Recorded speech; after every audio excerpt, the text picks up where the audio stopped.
Good morning, everybody, and welcome to the Marin Economic Briefing. My name is Mike Blakely, and I am the CEO of the Marin Economic Forum.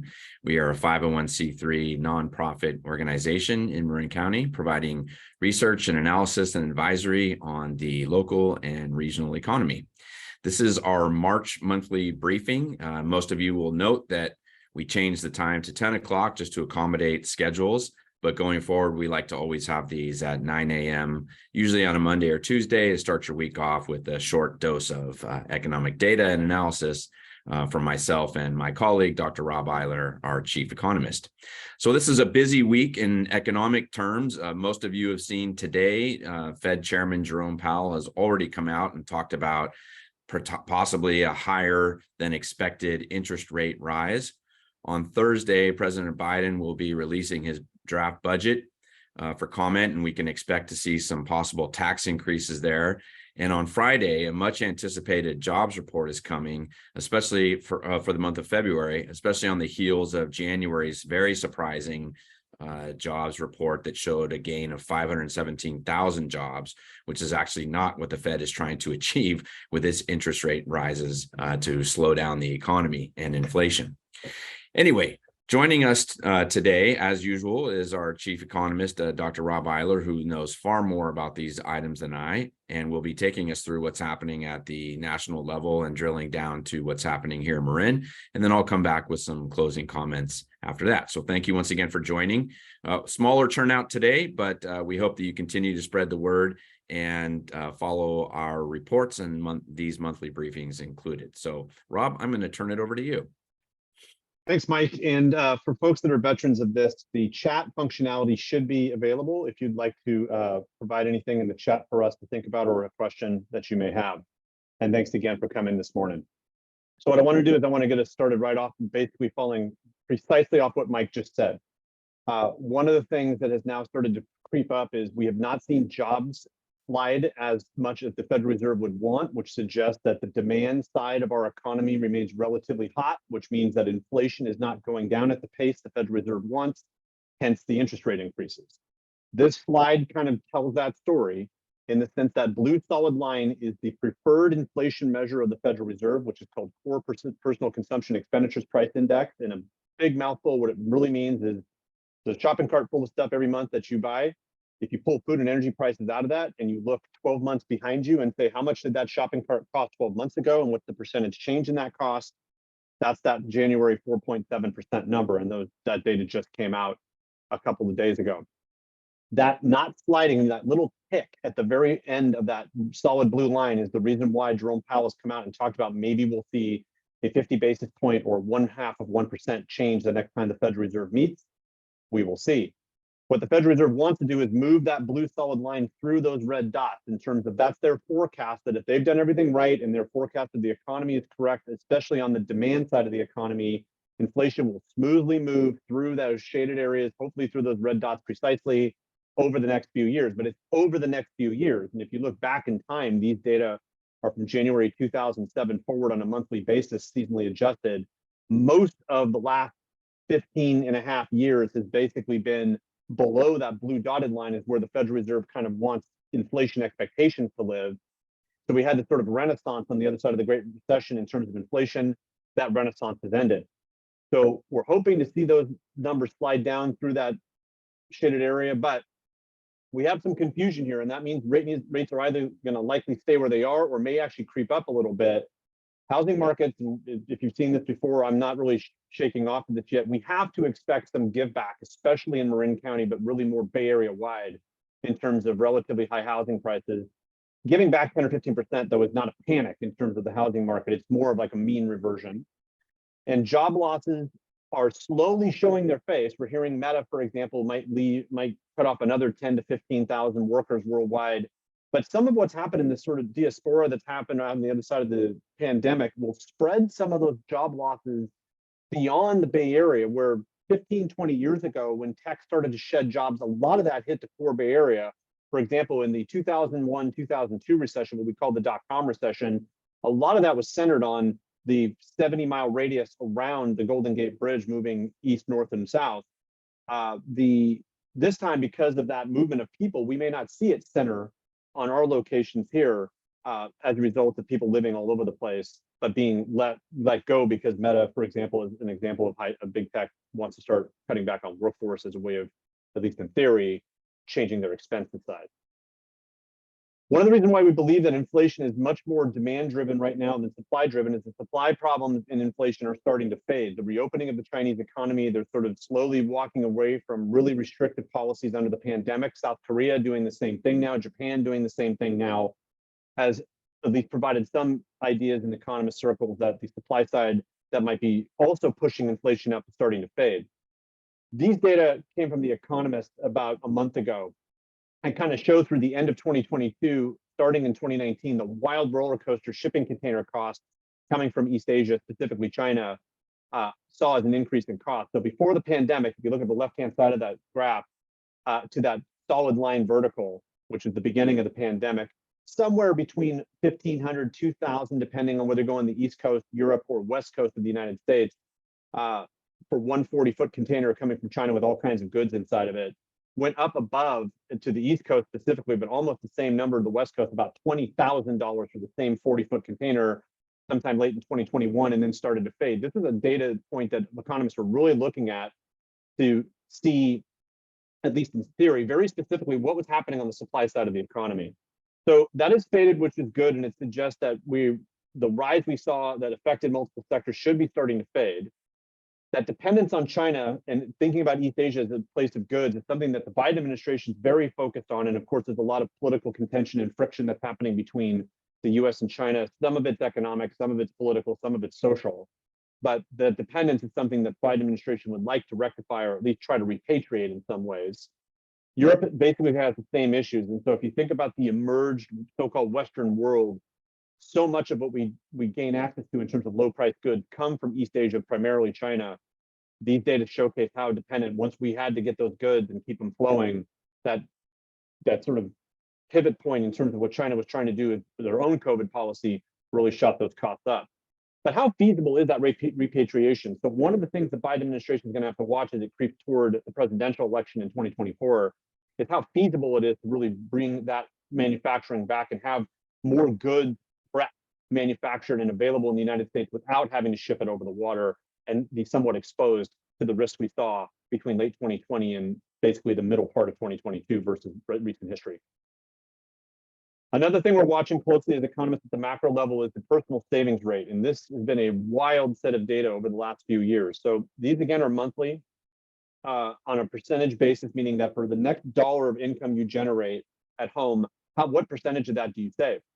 And you can see that climbed up from 2007 to 2020, kind of at a slow and steady trend. And historically speaking, the savings rate on the margin is not necessarily spiked, except for very rare occurrences. However, you can see the far right-hand side of this graph is a very skinny shaded area, which is the pandemic recession.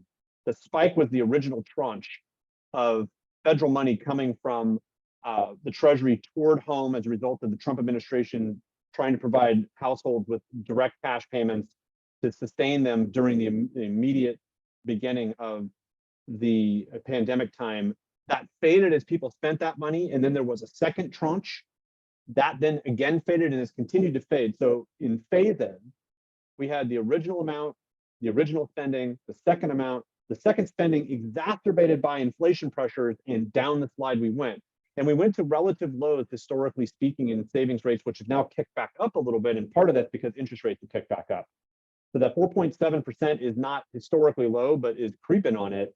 And what that means in some ways is how many deposits remain in banks and credit unions to lend out. So in banking, there are a lot of concerns about deposits leaving and not being able to lend as much, though with higher interest rates and a rising risk environment, that's likely to slow down too. And that's what's so confounding about the data is the supposition with higher interest rates, continued lingering inflation, the drain of savings / deposits out of banking, you would see more of a slowdown.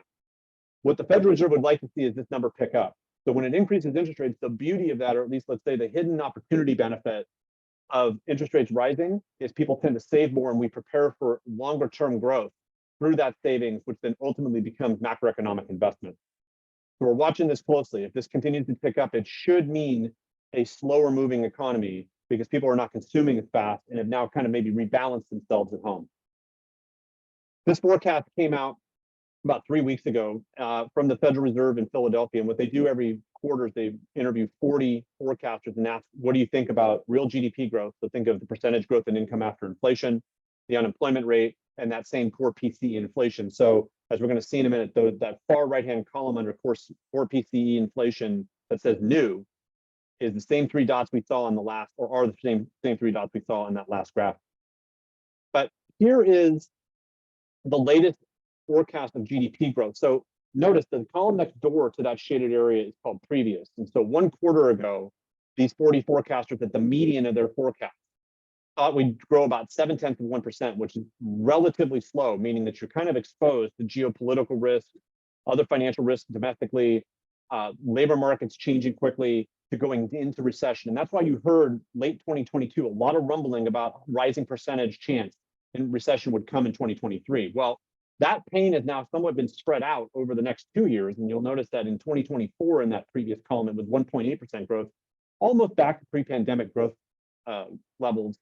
But now the new forecast has a little faster growth, almost double speed of growth in 2023 that was originally predicted just 1 quarter ago, but then a slower growth in 2024. It's kind of spreading out the change over 2 years. The beauty of that is that we've seen forecasters ratchet down the percentage chance of recession.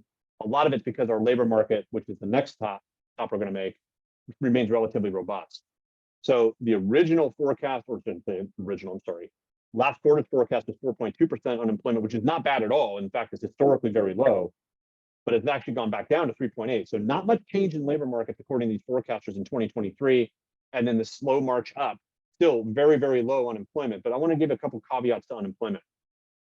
The unemployment rate we're reported, which is this one, is not as prescient of recession as its sister data, which is called the U2. So this one we see on the screen is U3, which is meant to be sort of the classic, I take labor force, I split it into 2 buckets, those that are actively seeking work by the nature of how we provide unemployment insurance, and those that are working are the 2 buckets. The percent that are actively seeking work but not working over the labor force is that percent. If you've been out of work for at least 16 weeks, that measures the U2. And when that picks up, which it did the last couple of months, it over the last 12 recessions, except for the COVID recession, comes right before recession began. And that popped up a little bit, the percentage change of, or percentage possibility of recession in 2023 again, but it's not rising quickly. So we expect labor markets to remain relatively robust, maybe for the next few years, because we've changed the characteristics of our labor force. And there's those inflation data again. So bottom line is we've seen growth looking back 12 months, 8 quarters in a row, even though the first 2 quarters of 2022 were reported as negative growth quarters.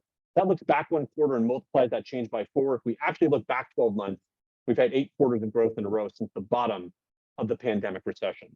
So for the American economy, the outlook is good, not great, not as bad as it was 1 quarter ago. And that should help what's happening in Marin County at least somewhat stabilize from a business and economic standpoint as much as the Bay Area. But I'll come back and talk about the Bay Area more greatly, or in a greater sense in just a bit. I want to remind you of these data. These data are actually now a little old because the jobs data will come out for January on Friday, as well as the US, and for February. And then on the 24th of March, we'll get the February data for all the counties in California and for the state. This is the evolution of labor force, of employment in the labor force in Marin County. So you can see the black line, which is labor force, kind of fell and it's kind of meandered under the level we were at in January 2020 for basically the entire period after the recession, the sharp cut that happened in April and May, and then really not quite getting back to that red dotted line, which is the beginning of January 20 or beginning of 2020. The jobs cuts have still not come back. And these data represent folks that live in Marin County and are working or available for work. Now, you might say, well, when I look at these data, that must mean things are kind of going bad in Marin County. The answer is, well, not necessarily. What this suggests is, as compared to the time right before the pandemic, before we saw a lot of migration happen, we had more people working and more people available for work. The presumption, given taxable sales, increase in housing prices, increase in median household incomes, is that what Marin County has done is we've seen people move away at lower incomes, and inbounds have come in that aren't necessarily working on payroll jobs, which this measures, maybe either self-employed or retired, and have pumped up the total economic ability of our households in Marin County. We're watching for those other data to emerge to kind of corroborate that hypothesis, but so far the Census Bureau, along with the job data, suggests that's probably the case.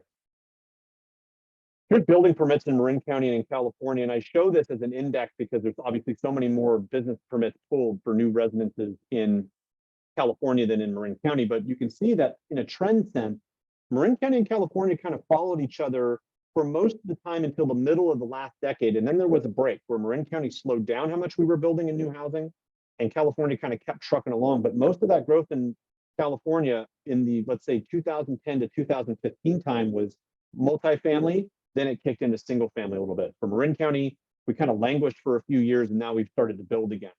So the reason why that's important is because the forecast looking forward is that the governors want to build about 1 million homes in the next 8 or 9 years, thinking 2031 is the next major housing threshold. And if you're involved with housing elements or you're watching what's been going on with Plan Bay Area and the so-called regional housing needs assessment, so-called RHNA, those are things to watch for in terms of what in fact has been the progression of housing to be built, that's permits.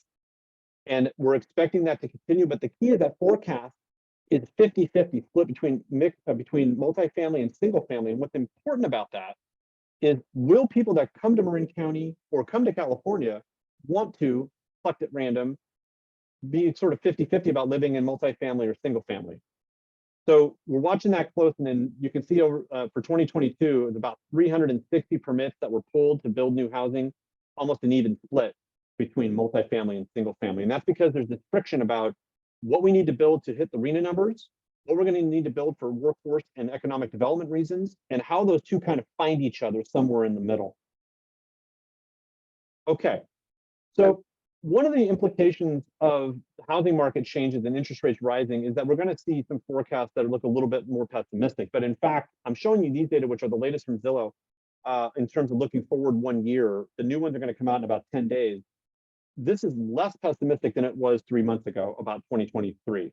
And one of the reasons is that the labor market still remains relatively robust, and we have not seen a large amount of existing units come on market.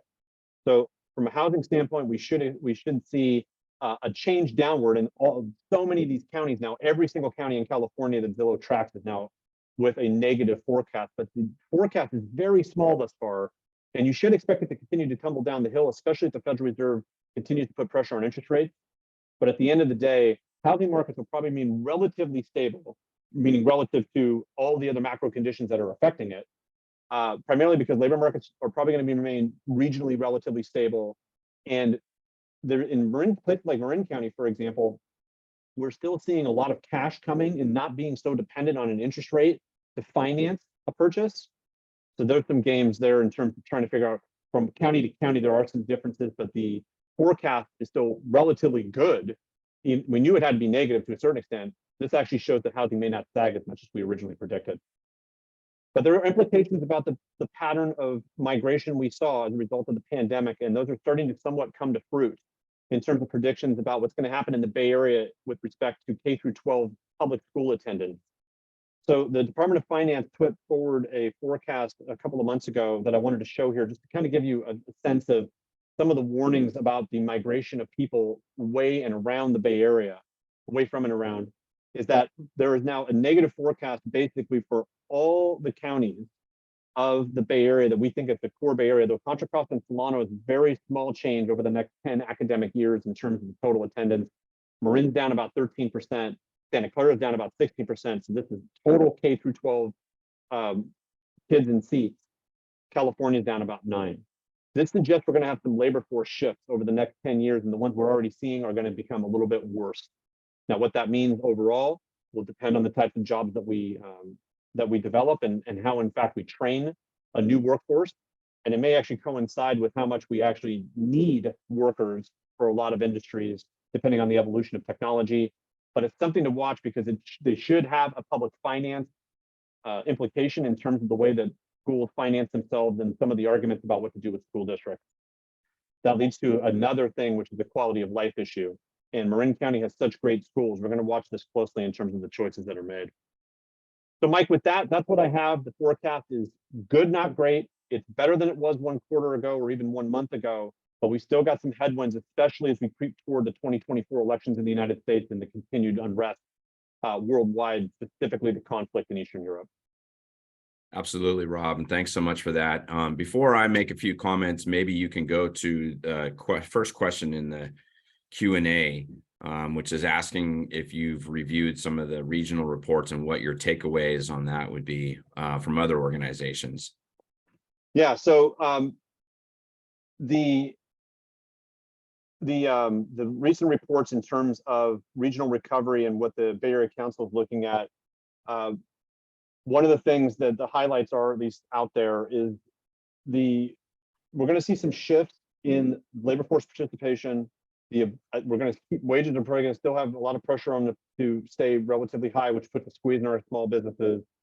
Housing prices are probably not going to fade as much as we originally thought, maybe 6 or 9 months ago. All that's going to add to sort of a supported, relatively high cost of living. Again, puts a squeeze in our small businesses.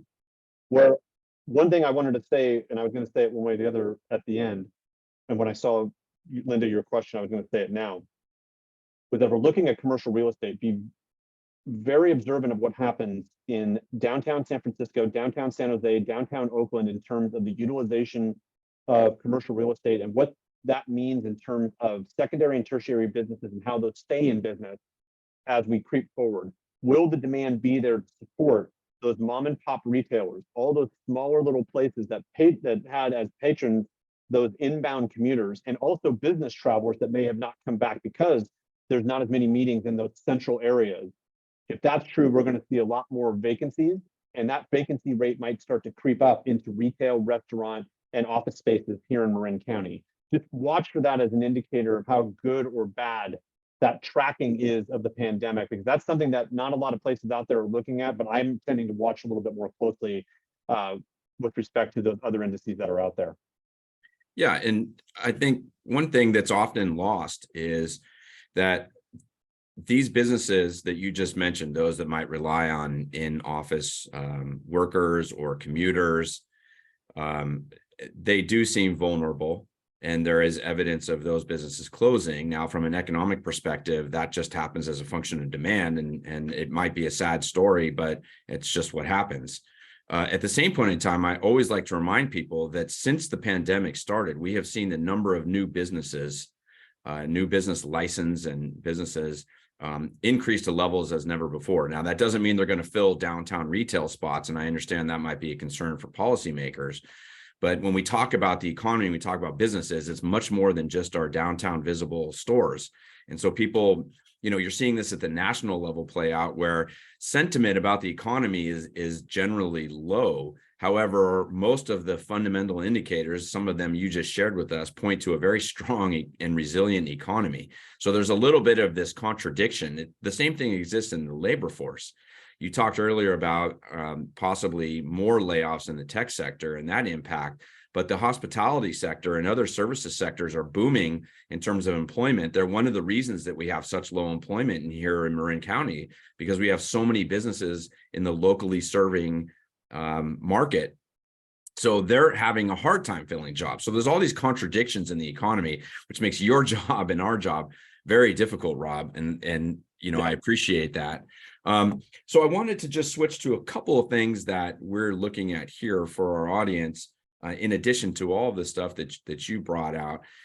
There's just a few things at the local level that have sort of come to our attention in the last few months, and that we want to touch on now because we're starting to see some implications of this. So as many of the audience knows, and I can't recite the actual bill number, but the California legislature passed a bill regarding waste collection, which is going to impact restaurants and consumers alike here in Marin County. And what I wanted to share in terms of what we're watching is that, first of all, the waste companies that are in Marin or serve the Marin market are obviously working very hard to be able to meet all of the demands of this new regulation and working with restaurants.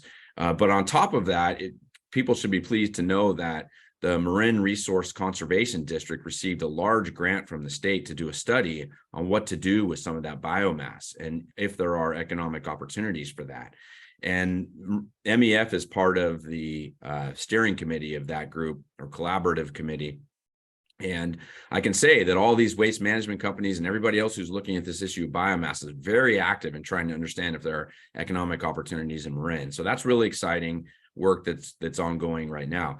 The other thing that's interesting that we're taking a look on having to do with workforce is the number of cities and towns and the county itself that are looking at electrification and putting in new regulations requiring new construction, particularly on the residential level, to have electric appliances and stoves.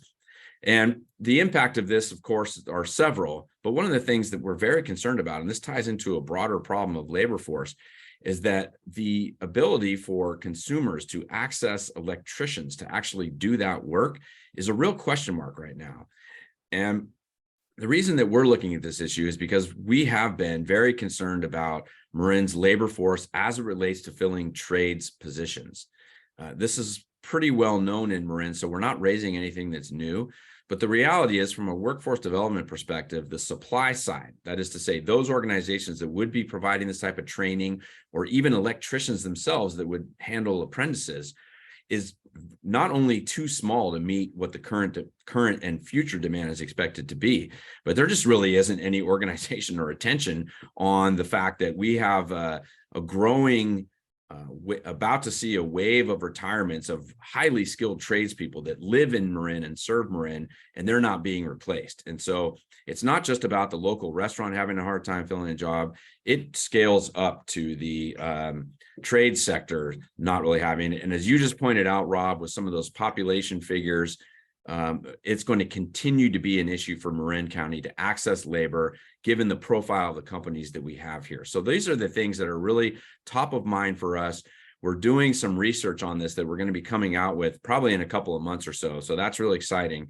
If this is a topic of interest to you, either on the biomass side of things or how we're skilling tradespeople, please reach out to us. We want to hear from you, and especially if you're doing any work there.